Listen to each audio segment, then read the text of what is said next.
Hello class, welcome है आप सभी का। स्टार्ट करेंगे हमारे फर्स्ट ग्रेड सेक्शन के तहत जो नया प्रैक्टिस सेट हम लोग स्टार्ट कर रहे हैं आज से। तो टोटल 15 एमसीक्यूज रहेंगे विद एनालिसिस रहेंगे स्टूडेंट्स, और ये सब प्रीवियस ईयर्स में आए हुए क्वेश्चन है। इस तरह के मैं आने वाले टाइम में कई सारे लेसन लाऊंगी जब तक आपका एग्जाम नहीं हो जाता है। तो कनेक्ट रहिएगा और शेयर ज़रूर कीजिएगा। तो शुरू करते हैं आज के वेरी फर्स्ट क्वेश्चन से। जी हाँ, क्वेश्चन आपको लगेंगे रिपीटेड हैं, हम पढ़ चुके हैं, पर क्वेश्चन आते ही ऐसे हैं। जो बच्चे डीप पढ़ रहे हैं इट्स ओके, लेकिन क्वेश्चन मोस्टली इसी टाइप से आते हैं। Shakespeare's narrative poem is, so the answer is Venus and Adonis. Again easy question है। रिटन हुआ था, लिखा कब गया था, तो ये थोड़ा सा जाना है आपको कि कब लिखा गया था। ये 1593 में रिटन है। ठीक है, रिटन पूछ लें और परफॉर्मेंस पूछ लें, दो अलग बातें चलती हैं। शेक्सपियर की और पब्लिशिंग का अलग चलता है। ओके, तो Shakespeare's narrative poem is Venus and Adonis long narrative poem है, लिखी गई थी 1593 में, अर्ली ईयर्स में। Next question is in as you like it, जैसा कि आपके सिलेबस में है as you like it, first grade के लिए कंसर्न से मैं बना रही हूँ, अदरवाइज जिनको भी शेक्सपियर पढ़ना है वो भी ये देख सकते हैं। As you like it, who said to whom the following all the world is a stage. Very very easy and very very important आ चुका है।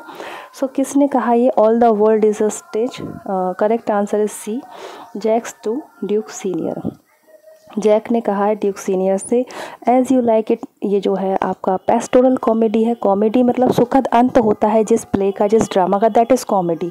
लिटरेरी फॉर्म्स भी आते हैं ना, तो कॉमेडी। एंड पेस्टोरल मीन्स जो गांव देहात की पृष्ठभूमि जिसमें चलती है, that is pastoral comedy.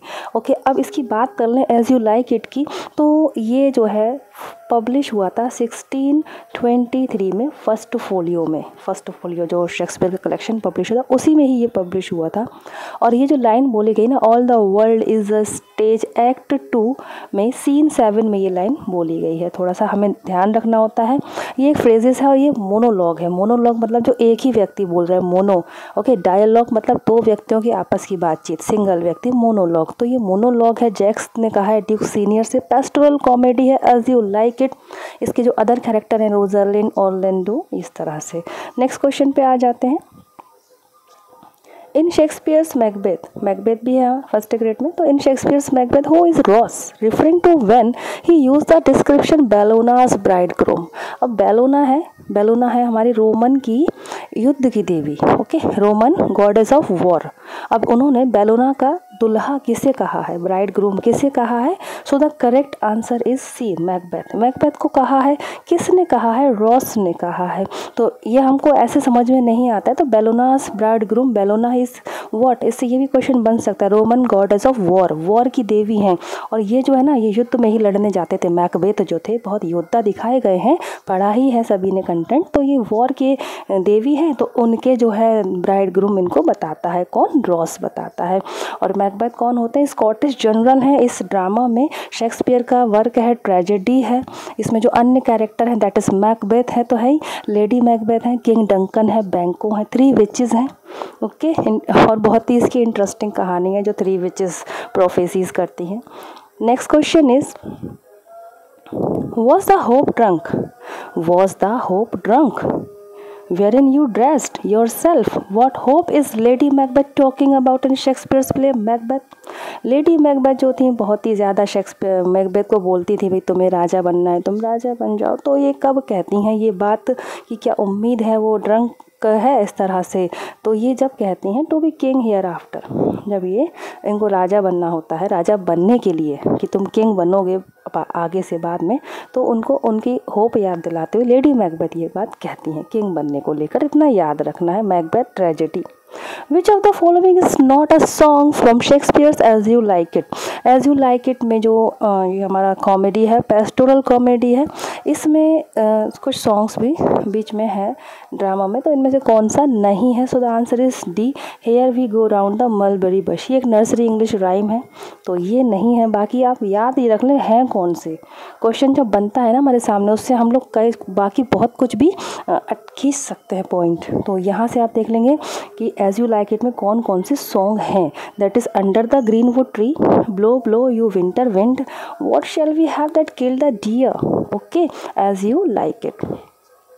Next is Who is it in As You Like It? Is that tutors Orlando how to be a better lover? कौन है जो As You Like It में ऑर्लैंडो को ट्यूटर करते हैं, सिखाते हैं how to be a better lover? So the correct answer is, इसमें आपका हो जाएगा Ganymede. Okay, option B. Actually Ganymede होती कौन है, स्टोरी सभी को मालूम है, रोजालिंड ही होती हैं, जो जैसे कि एज यू लाइक इट के मेन कैरेक्टर है, हीरोइन है रोजालिंड। और रोजालिंड जब कहानी इसमें बढ़ती है आगे तो वो गैनीमेड का भेष बदलकर वुड में रहती है, जंगल में रहती है, मेल शेपर्ड बनकर। गैनीमेड जब भेष बदलती है गैनीमेड का, तो गैनीमेड कौन होता है, मेल शेपर्ड ना, मेल गडरिया, तो वो इसका रोल बना के रहती है। तो रोजालिंड एक्चुअल में होती है और वो ट्यूट करती है ऑर्लैंडो को कि how to be a better lover. अगर ये क्वेश्चंस आ जाए और इसमें रोजालिंड लिखा हो गैनीमेड की जगह, तो भी इसमें हम लोग इसको करेक्ट कर सकते हैं, क्योंकि वो डिस्गाइज्ड उस समय होती है, अपना भेष बदल के रहती है। और फर्स्ट फोलियो में ये पब्लिश हुआ था 1623 में।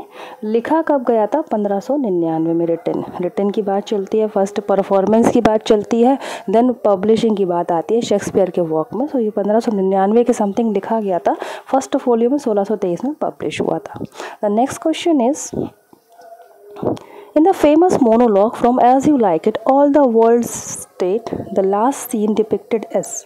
तो जैसे कि फेमस मोनोलॉग है, मैंने बताया था कि पूरी दुनिया एक स्टेज है, तो इसमें ये क्या डिपिक्ट कर रहे हैं। सो the correct answer is second, childishness and mayor oblivion. सिर्फ जो है बचपना सा जो है ना, बचकानी हरकत जो है, उसको ये डिपिक्ट करते हैं कि किस तरह से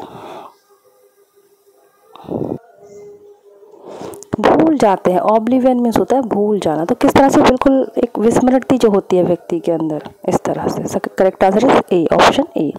next question is the last prophecy of the witches for none of women born shall harm Macbeth. ये होती है लास्ट प्रोफेसी विचेस की। वो जो 3 विचेस है मैकबेथ में, जो कैरेक्टर के तहत मैंने बताया है, तो उनकी एक भविष्यवाणी जो होती है, तो लास्ट में वो ये कहती है कि कोई भी ऐसा व्यक्ति जिसने वुमेन से जन्मा हुआ व्यक्ति, वो क्या कहते हैं, वो मैकबेथ को हार्म नहीं कर सकता, हानि नहीं पहुंचाता, जिसने एक महिला से जन्म लिया हो। इट मीन्स सभी ने महिला से जन्म लिया है, तो इनको कोई नहीं मार सकता, ये अमर हो गए, ऐसा मैकबेथ सोचते थे।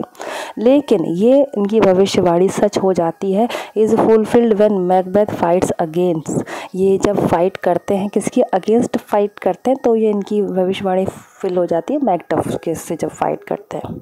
इस तरह से इम्पोर्टेंट है ये भी। ये सिजेरियन बोर्न होते हैं, आगे हमें क्वेश्चन मिलेगा इसका। और यहीं से कहानी आप अच्छे से समझ लें। एंड मूवमेंट के टिप्स में मैं यही बताऊंगी कि जो भी कंटेंट है उसके शॉर्ट समरी वीडियोस बहुत से यूट्यूबर्स ने बना रखे हैं, उनको एक इंटरेस्टिंग वे में कहानी सुनते हैं, मूवीज देखते हो ना आप लोग, उसी वे में वो कहानियाँ सुन लीजिए अच्छे से, आप सारे आंसर अच्छे से क्लिक कर पाओगे, टिक कर पाओगे।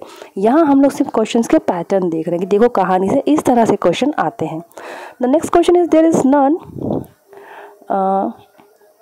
but he whose being I do fear, who is a person Macbeth admit to being fearful। बोलता है किसी से नहीं, पर मुझे एक ये व्यक्ति है, इससे मुझे डर लगता है। ये किसकी बात कर रहे हैं, आप बैंकों की बात कर रहे हैं। बैंकों को मार देते हैं, बैंकों का फिर वो सीन होता है, ठीक है एक, और उसमें इनको इसका घोस्ट दिखाई देता है पूरे फिर आगे ड्रामा में, तो बताता है कि कोई और नहीं, मुझे इससे बहुत डर लगता है, that is Banquo. Next question is what do the witches prophesy to Banquo on the head in Shakespeare's Macbeth. कौन सी विचेस की प्रोफेसी रहती है बैंको को लेकर, क्या कहती हैं विचेस, बैंको को लिए क्या प्रोफेसी की, क्या भविष्यवाणी करी थी। सो the correct answer is that his children will be king, उसके बच्चे राजा बनेंगे। बैंको तुम राजा नहीं बनोगे, तुम्हारे बच्चे राजा बनेंगे। नेक्स्ट क्वेश्चन इज, इसीलिए जो है मैकबेथ इनको मार भी देते हैं। The guilty conscience of Macbeth is revealed in, बहुत गिल्टी इनको आ रही थी, इन्होंने राजा को मार दिया, खुद राजा बन गए बैंको को, तो बैंको को भी मार देते हैं, तो बहुत अंदर से गिल्टी भर जाती है। और वो रिवील कब हो जाती है, कौन से सीन में। So the correct answer is banquet scene, act 3 scene 4 में। ओके, भोजन चल रहा होता है, दावत सी चल रही होती है, वहाँ ये एकदम बोलने लग जाते हैं करके कि इनको बैंकों का घोस्ट दिखता है इस सीन में। Scene wise act wise Macbeth के अलग से मैंने चैप्टर बनाया, पूरा स्टोरी बताइए, समरी बताइए, सीन वाइज एक्ट वाइज भी बताया, देन उसी में लास्ट में सेम वीडियो में मैंने MCQ सॉल्व करवाए। वो लेसन अगर आप देख लें मैकबेथ का, एक भी आंसर आपका खाली नहीं जाएगा, फिर कंफर्म करेक्ट जाएगा। Why was Macduff able to kill Macbeth despite the witches prophecy in Macbeth. अब जो मैकडफ है, जैसा कि प्रोफेसी की थी विचेस ने कि मैकबेथ को वही ऐसा कोई व्यक्ति मार नहीं सकता जिसने जन्म लिया है माँ से, फिर भी मैकडफ आखिर उसको कैसे मार देता है, despite the witches prophecy. So the correct answer is option D, he was born by caesarean section, caesarean से उसका जन्म हुआ था, तो इस तरह से वो फिर एबल था। How did Birnam Wood came to Dunsinane in Shakespeare's Macbeth. एक तो पूछ ये रहे, पर एक क्वेश्चन ये भी बनता है कि बिर्नम वुड, डनशियान, ये कौन से शेक्सपियर के किस ड्रामा में, किस प्ले में हमको देखने को मिलेगा, तो मैकबेथ में मिलेगा। और किस तरह से मैकबेथ जो ड्रामा है उसमें बिर्नम वुड जो है खुद चल के आ जाता है, जंगल कैसे चल के आ सकता है ना, ये भी प्रोफेसी थी, तो बिर्नम वुड खुद कैसे चल के आ जाएगा डनशियान तक, कैसे आया, यही पूछा गया है how. So the correct answer is, देखिए option C, Malcolm's army marched behind its cut branches. अब मेलकम की जो आर्मी थी जब वो बढ़ रही थी युद्ध के मैदान में, तो वो उसके ब्रांचेस को कट करके उनके पीछे अपने आप को छुपाकर चल रहे थे, तो इस तरह लग रहा था जंगल ही आ रहा है, इस तरह से। Next question is, Macbeth utters his soliloquy tomorrow and tomorrow and tomorrow. Again ये किसकी है, किसका कोटेशन है, सेड बाय मैकबेथ। सॉलिलोक्वी जो खुद से बोलते हैं, अकेले में बोलते हैं, मन में बोलते हैं, तो कब बोलते हैं ये, correct answer is B, he receive the news of Lady Macbeth death. जब इनको ये न्यूज़ मिलती है कि लेडी मैकबेथ की डेथ हो गई, लेडी मैकबेथ इनकी वाइफ। नेक्स्ट क्वेश्चन है, आज का लास्ट क्वेश्चन है, what name does Rosalind assume for her disguise self in as you like it. जब रोजालिंड डिस्गाइज करते हैं, खुद का भेष बदलते हैं एज यू लाइक इट में, तो वो कौन सा नेम रख लेती हैं, तो the correct answer is Ganymede. Okay, तो स्टूडेंट्स ये हो गए हमारे आज के 15 क्वेश्चन, और अभी नेक्स्ट वीडियो जल्दी ही हम लोग देखेंगे आरपीएससी फर्स्ट ग्रेड के तहत, और ये आपके लिए हेल्पफुल रहे। आई होप एग्ज़ाम जैसा कि आपका नज़दीक है तो अच्छे से प्रिपरेशन कीजिए। अब आपको अवेयरनेस दिखानी है एग्ज़ाम हॉल वाली, पढ़ाई सबने बहुत अच्छे से कर ली है, एग्ज़ाम हॉल की जो अवेयरनेस होती है, क्वेश्चन को पढ़ना, समझना, टाइम के अकॉर्डिंग सेट करना, नेगेटिव मार्किंग से बचना, ये सारे पॉइंट, ठीक है, अवेयरनेस जिसको हम ट्रिक्स कहते हैं एग्ज़ाम हॉल का, उस पर फोकस करना है अब। तो अच्छे से तैयारी कीजिए। Best of luck for all of you, and share करें इस लेसन को और बाकी सारे कंटेंट को, चैनल को भी। Thank you so much for watching this lesson. खुश रहिए, पॉजिटिव रहिए। जय हिंद।